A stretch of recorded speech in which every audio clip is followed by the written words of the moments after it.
Hi, this is the AI Storyteller. I'm Mark. This issue, we bring you the interpretation of the novel Great Expectations, one of the masterpieces of the 19th century British literary giant, Charles Dickens. During the golden age of the novel, Dickens, like Tolstoy in Russia and Hugo in France, stood as one of the towering figures. Throughout his life, Dickens created more than a dozen novels, a large number of popular Christmas short stories, and several essays. Great Expectations is one of his mature masterpieces from the middle and later stages of his career, excelling in its narrative construction, character development, and the use of novelistic techniques. The impact of Great Expectations has been significant, evident from its numerous adaptations. According to incomplete statistics, the novel has been adapted for film and television a total of 17 times, with the earliest version dating back to 1917 and the most recent one in 2016. Before delving into the story of Great Expectations, let's briefly review the life of Charles Dickens. Dickens was born in 1812. His father worked as a clerk in the Navy Pay Office, making him part of the lower middle class. However, due to limited income and a large family, they often struggled to make ends meet and were constantly in debt, eventually leading to his father's imprisonment. At the age of 10, Dickens was forced to drop out of school and work as an apprentice in a shoe polish factory, toiling 6 days a week in a cold and damp cellar. These years left indelible scars on Dickens' soul, and we can see traces of them in the first half of Great Expectations. After his father's release from prison, Dickens returned to school, but the family's financial situation continued to deteriorate, forcing him to enter the workforce at an early age. His first love eventually married a wealthy businessman. In his youth, Dickens witnessed the harsh realities of life, which also provided him with rich material for his writings. In 1833, Dickens began writing short pieces, and from then on, he never stopped writing. In Dickens' time, photography was not yet widespread, making his written words not only a literary monument but also of historical value. Some films and TV series have recreated the Victorian era's appearance, and those vivid details owe much to Dickens' panoramic descriptions of the era. Dickens could achieve this not only due to his natural intelligence, extensive knowledge, and astonishing photographic memory, but also thanks to his tireless curiosity. For instance, when Dickens was 28 years old, every execution of a criminal in London would cause a sensation throughout the city. In order to understand the complexity of human nature, Dickens would reserve a room at a restaurant along the route that the execution procession would pass and observe the crowd from above. In many chapters of Great Expectations, we can see detailed descriptions of prisons, prisoners, courtrooms, and execution grounds, portrayed with such precision that they come to life. Great Expectations was initially serialized in the weekly magazine founded by Dickens, running from December 1860 to August 1861. Later, the novel was published as a standalone book, achieving not only commercial success but also receiving much praise from the literary community. The setting of the novel is closely aligned with the mid-19th century, the period in which Dickens lived. It's essential to note that the two defining characteristics of that era have a significant connection to the content of the novel. Firstly, the Industrial Revolution, which began in the 18th century, reached its peak during the mid-19th century. The technological revolution led to significant developments in productivity and accelerated urbanization, but it also brought about profound changes in social relationships.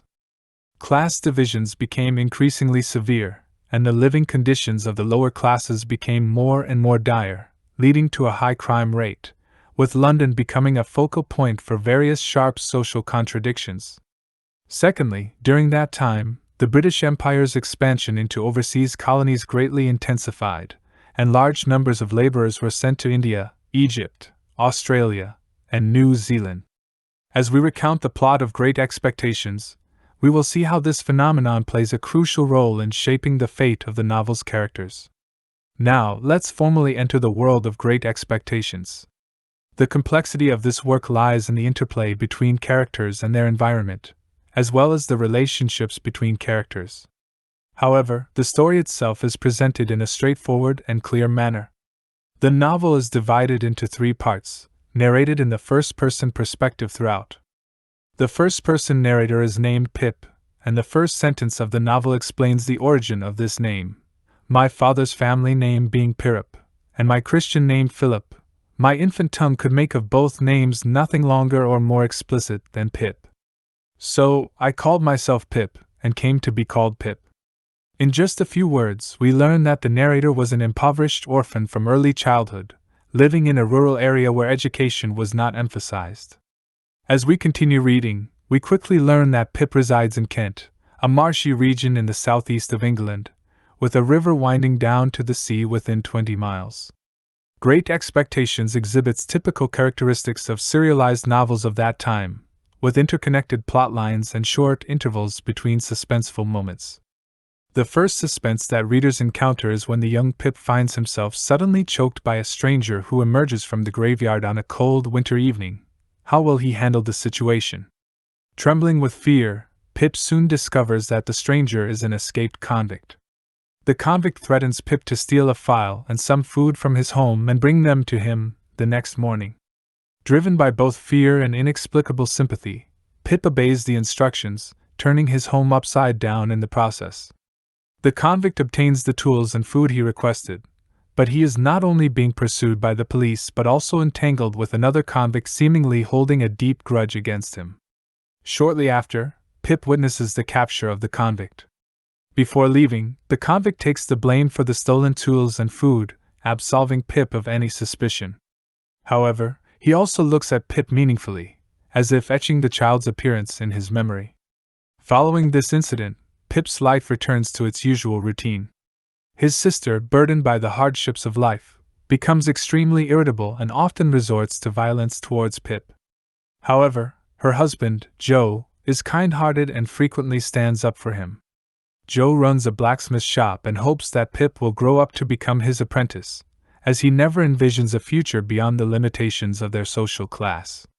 However, the whimsical and enigmatic hand of fate smiles upon Pip.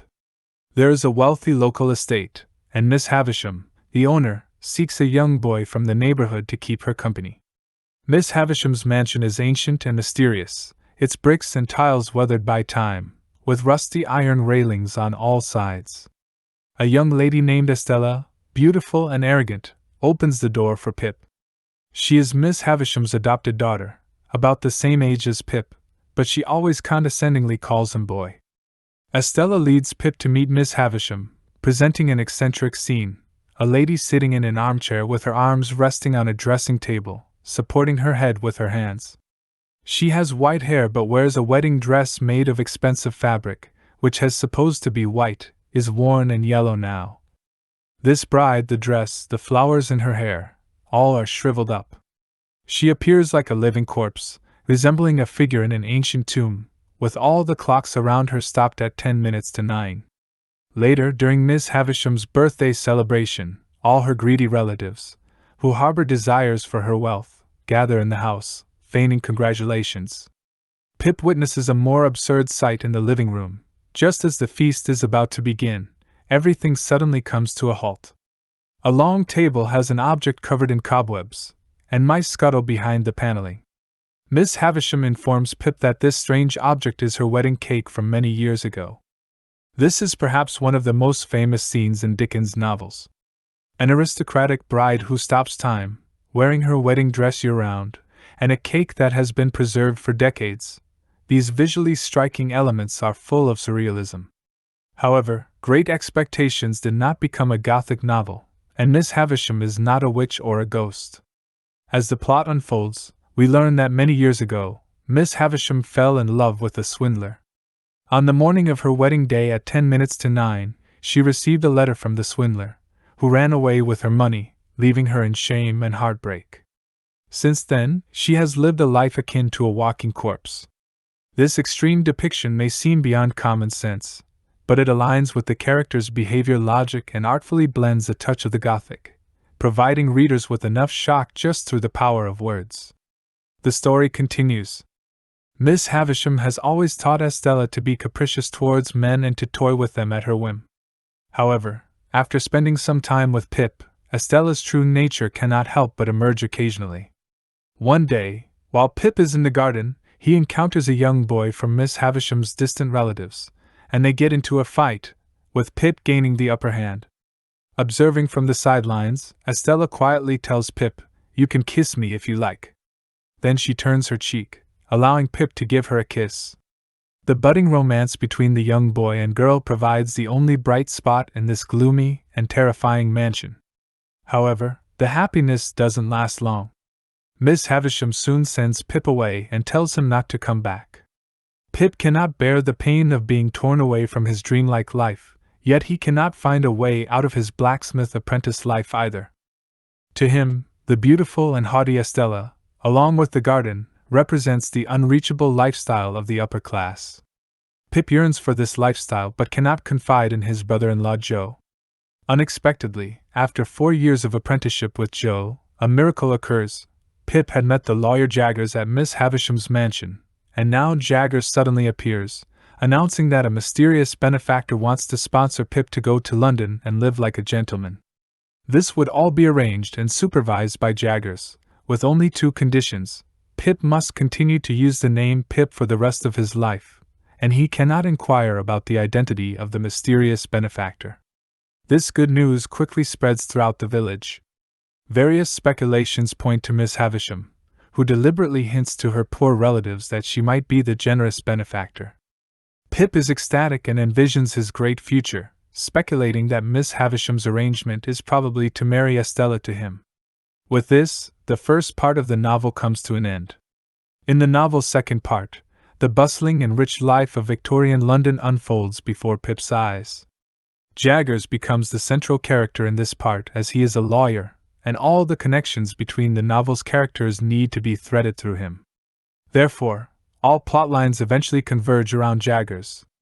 Remarkably, Dickens did not portray Jaggers as a purely functional character. Instead, he devoted considerable effort to depict his complex personality.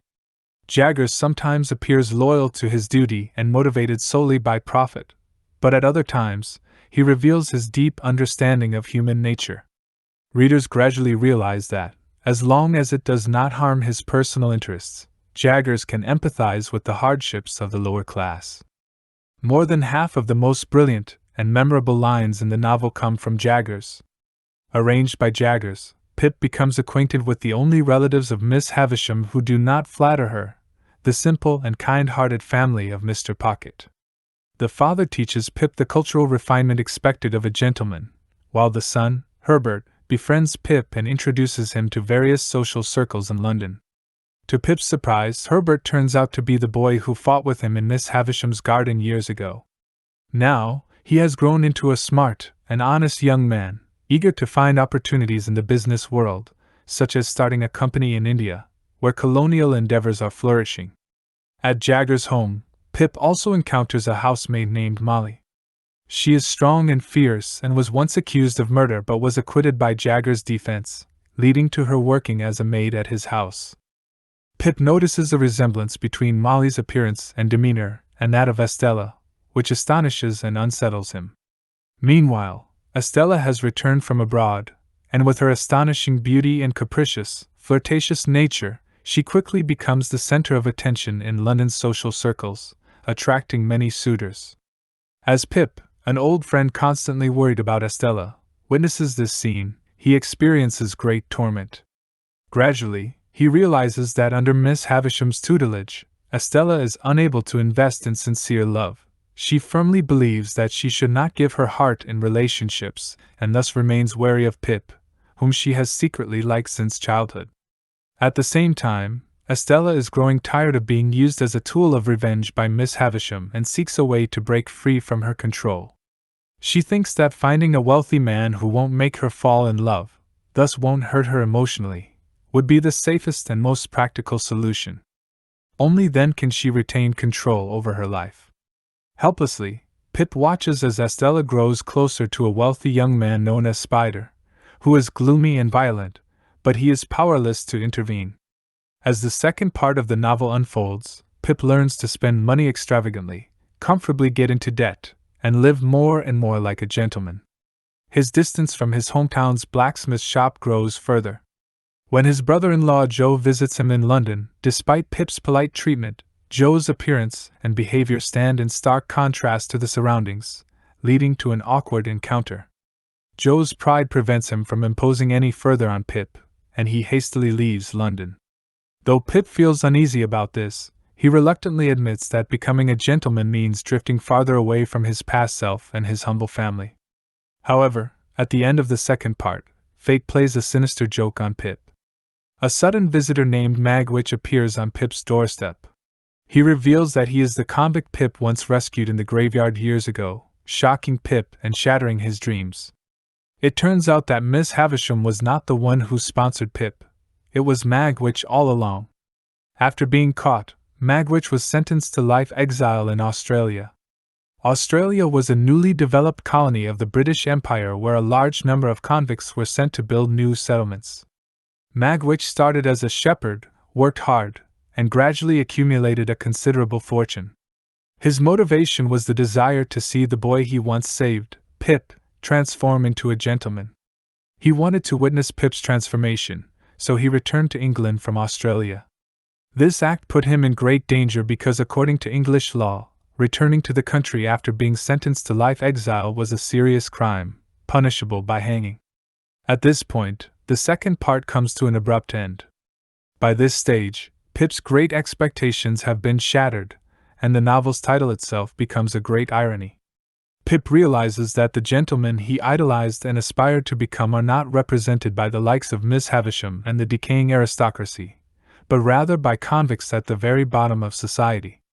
Moreover, the financial support he received was not from the aristocratic old money but from the dirty money soaked in blood and of dubious origins. In modern terms, Pip's worldview collapses overnight. The story continues into the third part. Scholars have suggested that Dickens originally planned for a more tragic ending with the character's ultimate fate more bleak. However, his close friend, the prominent British politician Edward Bulwer-Lytton, advised him to add a moderately happy ending to the novel, which resulted in the current version of Great Expectations. Nonetheless, even with this modification, the novel remains highly critical, and Dickens's skillful control over the structure is evident in this part, as he brings back all the previously laid out clues and storylines. As Pip woke up from his illusions, he found himself faced with two major challenges. He had to ensure Magwitch's safety while unraveling all the mysteries surrounding him. Each person's account was only a piece of the whole puzzle, and Pip pieced together the testimonies of Miss Havisham, Magwitch, Jaggers, Herbert, and others to finally understand the full story. It turned out that more than 20 years ago, the man who abandoned Miss Havisham was named Compeyson. He had some education and a decent appearance. He conspired with Miss Havisham's half-brother to stage the elaborate scheme of defrauding her, and then fleeing on their wedding day. However, the money was quickly squandered by Compeyson, and Miss Havisham's half-brother died in poverty and illness, plagued by guilt and fear. In his desperation, Compeyson met Magwitch at the racecourse and instigated him to engage in fraud and forgery as partners, forging documents together. While Magwitch took the front line, he gradually became a tool manipulated by the more cunning Compeyson. The police eventually apprehended both of them, and during the trial, Compeyson skillfully displayed his acting and deceptive abilities, presenting himself as a true gentleman, occasionally putting an open hand across his face and turning away, occasionally getting his hands in his hair, and between those varieties of self-commendation, standing with his back to the judge and his face towards the jury.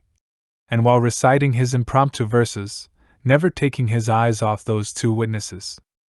He cunningly shifted all the blame onto Magwitch, and although Magwitch found Jaggers to defend him, the court still sentenced him more severely than Compeyson. Both men encountered each other again in prison, where Magwitch left Compeyson severely injured.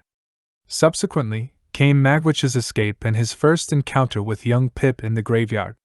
As Pip suspected, the person who was relentlessly pursuing Magwitch was indeed Compeyson, who also managed to escape from prison.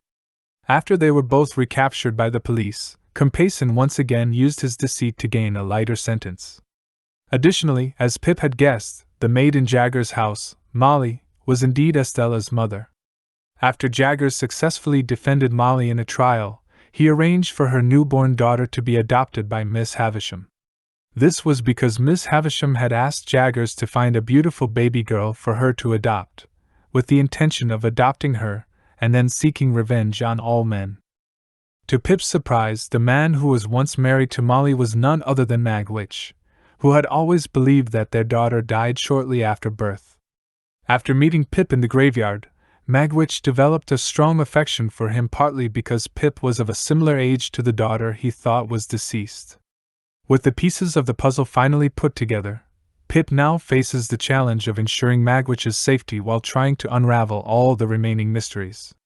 The intricate connections between the characters and their pasts have been unveiled, leaving Pip with a complex web of emotions and decisions to make. The third part of the novel is set to reveal the fate of the characters and how Pip resolves these intertwined dilemmas. However, throughout all of this, Estella remained in the dark. Although the only man who ever stirred her heart was Pip, she decided to marry the wealthy young man known as Spider to break free from Miss Havisham's control as soon as possible. Faced with Estella's departure, Miss Havisham finally realized that her years of revenge had brought harm to herself and others. In her lonely remorse, she followed Pip's advice and secretly provided some assistance to Herbert. However, a fire accidentally ignited in the manor, ultimately leading to Miss Havisham's death. Pip witnessed the dismal bridal dress upon the hearth turning into pieces of flaming tinder, dancing in the swirling smoke throughout the room. But Pip had no time to mourn all of this. Various signs indicated that Compayson had discovered Magwitch's trail, and Magwitch was at risk of being exposed. Pip decided to do his best to help Magwitch escape by rowing him away, but they were intercepted by the police brought by Compayson at the last moment. A fierce struggle ensued in and out of the water, resulting in Compayson's death at the bottom of the sea, while Magwitch was apprehended. Pip spent the last days of Magwitch's life by his side, listening to his desire to see Pip become a gentleman. Just before his execution, Magwitch passed away in prison, never knowing that all the wealth he had worked so hard to accumulate would not reach Pip's account. It would all be confiscated. Pip was back to his original state after the illusion shattered. His brother-in-law, Joe, helped him clear the remaining debts, and the money previously provided by Miss Havisham aided Herbert in establishing his overseas colonial business. Shortly thereafter, Pip followed Herbert to Cairo, Egypt, and gradually made progress, becoming a shareholder in the company. 11 years later, when Pip returned to his hometown, he revisited Miss Havisham's old mansion and saw a lone figure on the pathway. It was Estella. She had endured years of abuse from her husband and became a widow 2 years prior due to a carriage accident. The two middle-aged individuals, who had both experienced hardship, were filled with mixed emotions as they finally let go of the pretense of being gentlefolk and looked at each other with equality and tranquility. The novel ends with an open and promising conclusion. Pip says, "I took her hand in mine, and we went out of the ruined place. And, as the morning mist had risen long ago when I first left the forge, so the evening mists were rising now, and in all the broad expanse of tranquil light they showed to me, I saw no shadow of another parting from her." The story of the novel ends here. Few novels can carry such a thorough undertone of irony and criticism within its thrilling and moving plot as Great Expectations does. The recurring appearance of the term gentleman accurately portrays the multiple meanings it holds in this novel. It represents both the superior class and a symbol of wealth, refinement, and moral standards, as well as the ultimate goal of commoners' growth. However, upon finishing the entire novel, we discover that the progression of this story is, in fact, a step-by-step deconstruction of this term. Great Expectations offers a brilliant summary and critique of how social status molds, restrains, and even alienates individuals. Throughout Pip's roller coaster-like life, he gradually realizes the hypocrisy and vanity behind the so-called gentleman. He ultimately discovers that the most precious and powerful qualities are not found in the glitz and glamour of the metropolis or the luxury of mansions, but rather in the simple words of his brother-in-law, the assistance offered by his loyal friend during difficult times, and even in the sincere emotions expressed by a condemned convict. Pip's understanding of human nature evolves parallel to his own growth, portrayed with meticulous detail and convincing realism. The notion of great expectations is also deconstructed in the novel. It not only focuses on how Pip's own aspirations rise and fall, leading to disillusionment, but also serves as an ironic measuring stick for all the characters that appear in the novel. Prisoners, blacksmiths, snobbish villagers, cunning lawyers, full-fledged swindlers, self-righteous judges, all have their own interpretations and standards of great expectations. For instance, the swindler Compeyson plays the role of a gentleman in court, employing deceitful arguments that fooled the judge, who then expressed regret and said he had great expectations of Compeyson's future. These various discordant voices form multiple refrains, amplifying and reinforcing the novel's themes. Some critics analyze the novel from the perspective of colonial culture, as it frequently mentions overseas colonies. When Herbert first appears, he dreams of going to India to start a company, Magwitch amasses wealth in the exile land of Australia, and Pip eventually finds his place in the world by going to Cairo with Herbert. These plotlines reflect the zeitgeist of the time while also revealing Dickens's complex mindset. Since he felt deeply concerned about sharp social contradictions within Britain, the overseas legends he did not personally explore or witness might offer some hope and alternative paths for him. In these aspects, Dickens's imagination far outweighs the factual elements. In Dickens's world, every character, even those with minor roles, has a distinct profession. Dickens had a great interest in observing the characteristics of various social classes and professions, and how people find their place in society. In the novel, these characters always speak in a way that immerses the reader in their professional jargon, and they approach problems with a mindset that aligns with their respective occupations. This meticulous pursuit of accuracy is a tradition inherited from British literary empiricism, and Dickens takes it to an unprecedented level in Great Expectations, making the text a typical example of this approach. For instance, the character Jaggers, as a lawyer, perfectly embodies his profession in every line he speaks. His dialogue always contains probing questions towards others, and even when he is not speaking, his gesture of biting his forefinger is filled with doubt. When he wants to reveal the truth, he always uses suppose to avoid personal risk. Let's feel the essence of Jagger's typical lines. Now, Pip, suppose you have been in this condition, suppose you were pretty well fixed in your business, and came of a good family, and had a bold spirit, and plenty of encouragement, and some money, what do you say to this? And so on. Finally, it should be noted that the text of Great Expectations blends multiple literary elements, cleverly designed like a beautiful work of art. The integration of Gothic elements seamlessly weaves realism and dreaminess in the novel. The recurring rumors and sounds from prisons, scaffoldings, and prisoner carts function like background music, adding an inherent tension to the scenes at the mansion. Some critics believe that this novel metaphorically depicts all of London as a prison, creating such an atmosphere. Metaphors and reality interpenetrate and complement each other in Great Expectations, turning it into a timeless allegory of the era. Here, the essence of Great Expectations has been interpreted for you. Firstly, Great Expectations is Dickens's most mature and arguably the pinnacle of his creative career. In this work, Dickens brilliantly summarizes and critiques how social status molds, restrains, and even alienates individuals. Secondly, the protagonist Pip, amidst the vicissitudes of life, gradually realizes the hypocrisy and vanity behind the so-called gentleman. Pip's understanding of human nature evolves parallel to his own growth, and Dickens skillfully portrays this process with convincing realism. Thirdly, the text of Great Expectations blends multiple literary elements, like a beautiful work of art. The intertwining of metaphor and reality in the novel creates an enduring allegory of the era. Well, that concludes the content for this episode. If you enjoyed my video, please click like, subscribe to my channel, and share it with your friends. Thank you.